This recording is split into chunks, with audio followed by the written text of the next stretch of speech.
Hello बच्चों, चलिए प्रश्न को देखते हैं। प्रश्न है हमारे पास, यदि a बराबर हमारे पास अवयव दे रखा है जिसके अवयव हैं -1, 3/2, -1/2, 1/2, तब i प्लस a का वर्ग प्लस डैश डैश डैश अनंत पदों का हमें मान ज्ञात करना है। प्रश्न के हमारे पास चार विकल्प हैं a b c d, जिनमें से हमें एक सही विकल्प का चयन करना है। चलिए सर्वप्रथम हम प्रश्न के लिए मुख्य अवधारणा लिखते हैं। मुख्य अवधारणा मुख्य अवधारणा में हम उदाहरण के तौर पर मान लीजिए हमारे पास एक अवयव है a, जो कि 2 गुणा 2 कोटि का है, जिसके अवयव हैं a b c d, और हमें कहे a अवयव का व्युत्क्रमणीय अवयव ज्ञात कीजिए। तो हमारे पास a अवयव के व्युत्क्रमणीय अवयव का सूत्र होता है 1 बटा सारणिक a गुणा a अवयव का सहखंडज अवयव। तो निम्न सूत्र की सहायता से हम किसी भी अवयव का व्युत्क्रमणीय अवयव ज्ञात कर सकते हैं, जहां सारणिक a का मान क्या होना चाहिए, शून्य के बराबर नहीं होना चाहिए, तभी हमारे a के व्युत्क्रमणीय अवयव का अस्तित्व होगा।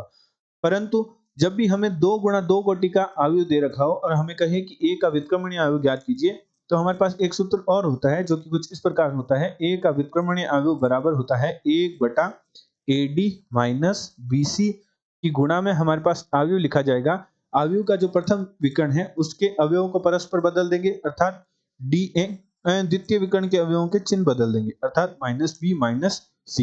तो निम्न सूत्र की सहायता से हम 2 गुणा 2 कोटि के अवयवों का व्युत्क्रमणीय अवयव ज्ञात कर सकते हैं। एवं हमारे पास एक श्रेणी में प्रमुख श्रेणी होती है, जो कि कुछ इस प्रकार होती है कि 1 माइनस x की घात माइनस 1 का जो मान है वह बराबर होता है 1 प्लस x का वर्ग plus dash dash dash plus अनंत पदों तक। हमने ये श्रेणी क्यों लिखी? क्योंकि हमारे पास जो प्रश्न में श्रेणी दे रखी है वह कुछ इस प्रकार की है। हमारे जो दाएं पक्ष में जो श्रेणी है 1 प्लस x का वर्ग प्लस डैश डैश अनंत पदों का योग को हम लिख सकते हैं 1 माइनस x की घात माइनस 1। तो हमारे पास प्रश्न में जो श्रेणी दे रखी है वे हमारे पास है i प्लस a का वर्ग plus dash dash dash plus अनंत पदों का। तो इसे हम लिख सकते हैं i माइनस a की घात माइनस 1। तो i माइनस 1 का मान ज्ञात करते हैं। हम i माइनस a को लिख देते हैं, c द्वारा प्रदर्शित कर देते हैं। तो c का व्युत्क्रमणीय अवयव हमें ज्ञात करना है। तो हम c को क्या लिखते हैं, i माइनस a लिख रहे हैं। तो i हमारे पास क्या होगी, i हमारे पास होगी 2 गुणा 2 कोटि की इकाई अवयव, जो कि होगी 1 0 0 1 माइनस a हमारे पास प्रश्न में दे रखा है अवयव, जो कि अवयव हमारे पास है a बराबर हमारे पास अवयव दे रखा है जिसके अवयव है माइनस 1 3/2 और -1/2 और 1/2। तो किन्हीं दो अवयवों का घटाव क्या होता है, उनके संगत अवयवों के घटाव के बराबर होता है। तो घटा देते हैं तो हमारे पास i माइनस a का मान प्राप्त होगा 1 माइनस माइनस प्लस हो जाएगा, तो 2 0 माइनस का 3/2 आ जाएगा। इसी प्रकार हमारे पास प्राप्त होगा 1/2 और 1/2। तो हमारे पास c का मान प्राप्त हो गया, c बराबर हमारे पास अवयव प्राप्त हो गया, जो कि हमारे पास प्राप्त हुआ 2 माइनस 3/2 1/2 और 1/2। और प्रश्न में हमें मान ज्ञात करना था i प्लस a का वर्ग प्लस ऐसे अनंत पदों का योग, जिसका मान किसके बराबर होगा, i माइनस a की घात माइनस 1 या c के व्युत्क्रमणीय अवयव के। तो हमने c ज्ञात कर लिया, तो हम c का व्युत्क्रमणीय अवयव ज्ञात करते हैं। तो हमने मुख्य अवधारणा में देखा था, जब भी हमारे पास 2 गुणा 2 कोटि का अवयव होता है तो उसका व्युत्क्रमणीय अवयव ज्ञात करने का हमारे पास सूत्र होता है 1/2 की गुणा 1/2 से।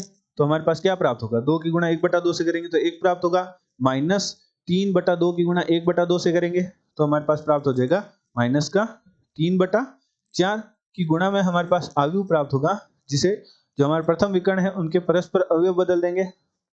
तो 1/2 और 2 और द्वितीय विकर्ण के चिन्ह बदल देंगे। तो माइनस का 3/2 है उसे प्लस का 3/2 और प्लस का 1/2 है उसे माइनस का 1/2 कर देंगे।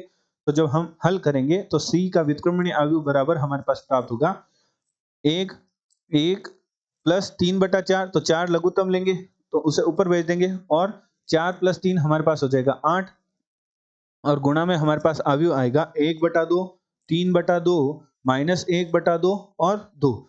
अब हम क्या करते हैं, जो हमारा 4 है उसमें से 2 को अवयव के अंदर भेज देते हैं। तो हमारे पास c का व्युत्क्रमणीय अवयव क्या प्राप्त होगा, जो हमारा 4 था उसमें से हम 2 को बाहर ही रहने देते हैं, तो 2 बटा हमारे पास यहाँ प्राप्त होगा 7 प्राप्त होगा। 4 + 3 7 होता है, यहाँ हमारा 7 प्राप्त होगा। तो 7 यहाँ आएगा और अंदर हम 2 को भेज देंगे तो हमारे पास अंदर जब हम 2 की गुणा कर देंगे तो प्रत्येक अवयव के साथ गुणा होगी तो 1/2 गुणा 2 करेंगे तो 1 आ जाएगा, 3/2 गुणा 2 करेंगे तो 3 आ जाएगा। तो हमारे पास जो अवयव प्राप्त होगी वह हमारे पास प्राप्त होगी 1, 3 - 1 और अंतिम पद हमारे पास था 2 की गुणा 2 से करेंगे तो 4। तो हमारे पास जो श्रेणी का मान प्राप्त हुआ जिसका हमें योग ज्ञात करना था वह हमारे पास प्राप्त हुआ 2/7 गुणा में हमारे पास अवयव है जिसके अवयव हैं 1, 3 - 1 4। तो चलिए प्रश्न के विकल्प देखते हैं। दिए गए प्रश्न में हमारा जो विकल्प है सी विकल्प है वह हमारे प्रश्न का सही उत्तर है। आशा करते हैं आपको प्रश्न का हल समझ आया होगा। धन्यवाद।